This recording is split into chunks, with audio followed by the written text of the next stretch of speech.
National security workshop 27 का शुरका ने GHQ का दौरा किया है। नेशनल सिक्योरिटी वर्कशॉप 27 के शुरका ने फील्ड मार्शल सैयद आसिम मुनीर से मुलाकात की है।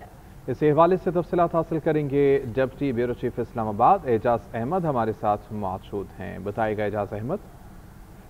जी, NDU के नेशनल सिक्योरिटी वर्कशॉप के 27वें सिलसिले के शुरका ने आज GHQ का दौरा किया। GHQ के दौरे के दौरान उन्हें मुनकार मसीब के साथ एक इंटरेक्टिव सेशन भी मुनक़िद हुआ। तफसीली इंटरेक्टिव सेशन में सवाल और जवाब का सिलसिला हुआ, जिसमें आर्मी चीफ सैयद आसिम मुनीर ने तमाम सवाल के तफसीली जवाब दिए। उन्होंने कौमी सलामती के हवाले से पाकिस्तान का पर्सपेक्टिव, अपना पर्सपेक्टिव, आलमी हालात और इलाकाई सतह पर जो पेशरफ्त हो रही हैं उनके हवाले से तफसीली तबादला ख्याल किया। उनका ये कहना था कि पाकिस्तान एक बावकार मुल्क है, पाकिस्तान अपनी क़ुव्वत के इस्तेमाल को जानता है। उनका ये भी कहना था कि कौम की हिफाजत करना, हर बच्चे की हिफाजत करना, पाकिस्तान की सरहदों की हिफाजत करना अफवाज पाकिस्तान की जिम्मेदारी है और ये हम जिम्मेदारी अदा करते रहेंगे। उन्होंने भारत समेत दुश्मनों को नाम दिए बगैर ये पैगाम दिया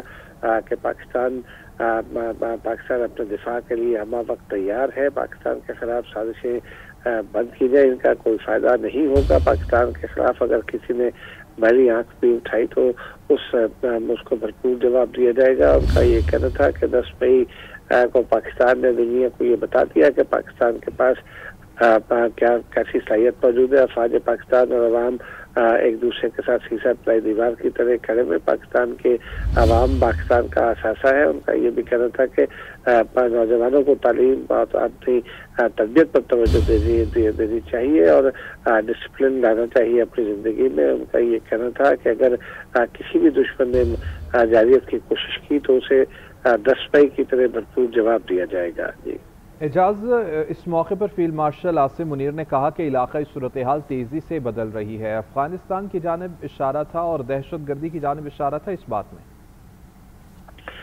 जी, दोनों जानिब इशारा था। उनका ये कहना था चूँकि खित्ते में सिर्फ अफगानिस्तान के हवाले से ही चीज़ें तब्दील नहीं हो रही, भारत भी बहुत सारी साजिशें आगे बढ़ा रहा है। भारत और अफगानिस्तान का नेक्सस जो है वो मजीद डेवलप हो रहा है और पाकिस्तान के खिलाफ साजिशें बुन रहा है, साजिशों के जाल बुन रहा है। गुज़िश्ता रोज़ ही हमने देखा था कि तुर्की के साथ पाकिस्तान के ताल्लुकात ख़राब करने की साजिश बेनकाब हुई है। तो इस तरह उनका इशारा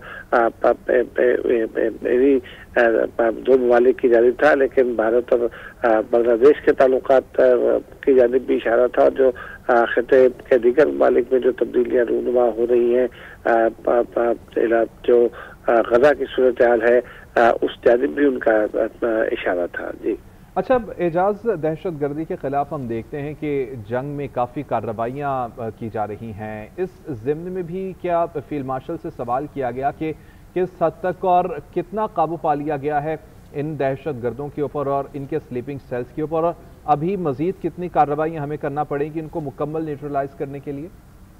दहशत गर्दी के हवाले से शुरका ने उनसे मुतादिद सवाल किए, तफसीली जवाब भी उसके पाए, इत्मीनान बख्श जवाब दिए गए। गुज़िश्ता रोज़ भी अफवाज पाकिस्तान की जानिब से बताया गया था कि सिर्फ नवंबर के महीने में 206 कलीदी दहशतगर्द मारे गए। आर्मी चीफ ने इस हवाले से भी अपना पर्सपेक्टिव खुलकर बयान किया। उनका ये कहना था कि पाकिस्तान के अवाम की हिफाजत हमारा अवलीन फर्ज है, चाहे वो बलूचिस्तान हो, खैबर पख्तूनख्वा हो, सिंध हो या पंजाब या कश्मीर और GB के अवाम, इन सब की हिफाजत हमारा फर्ज है। उनका ये कहना था कि खैबर पख्तूनख्वा में और बलूचिस्तान के बाद इलाकों में जो दहशतगर्दी की जा रही है, उसके पीछे जो अनासिर मौजूद है उन तक भी हम पहुंचने, स्लीपर सेल्स के खिलाफ भी कार्रवाइयाँ हो रही हैं, लेकिन दहशतगर्दी के खिलाफ अज़्म इस्तेहकाम पाकिस्तान विजन के तहत कार्रवाइयाँ जारी है और ये कार्रवाइयों को मजीद तेज किया जाएगा।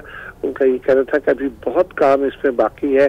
पाकिस्तान के अवाम की हिफाजत हमारा फर्ज है और हम अवाम हमारी पुष्ट पर है और हम अवाम की हिमायत के साथ दहशतगर्दी के खिलाफ एक भरपूर जंग लड़ रहे हैं। पाकिस्तानी फौज के जवान और इस हवाले से लाजवाब कुर्बानियाँ दे रहे हैं, अपनी जाने इस वतन पर निछावर कर रहे हैं।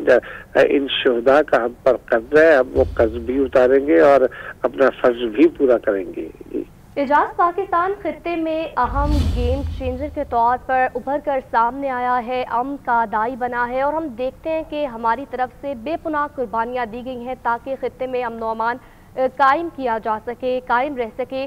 गैर कानूनी सरगर्मियों के खिलाफ जारी मुल्क की कार्रवाइयों पर शुरका को जो ब्रीफिंग दी गई है उस बारे में जरा मजीद डिटेल बताइएगा।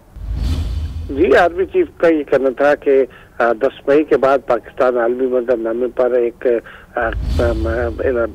अहम इलाकाई ताकत के तौर पर उभरा है। पाकिस्तान एक बावकार और पुरअमन मुल्क है। पाकिस्तान ने न सिर्फ अपने अमन के लिए बल्कि इलाकाई और आलमी अमन के लिए बेशुमार कुर्बानियां दी हैं। खास तौर पर पाकिस्तान दहशतगर्दी का सबसे शिकार सबसे बड़ा मुल्क है और उन्होंने ये भी कहा कि दहशतगर्दी के फरोग की मुख्तलिफ वजूहात होती हैं।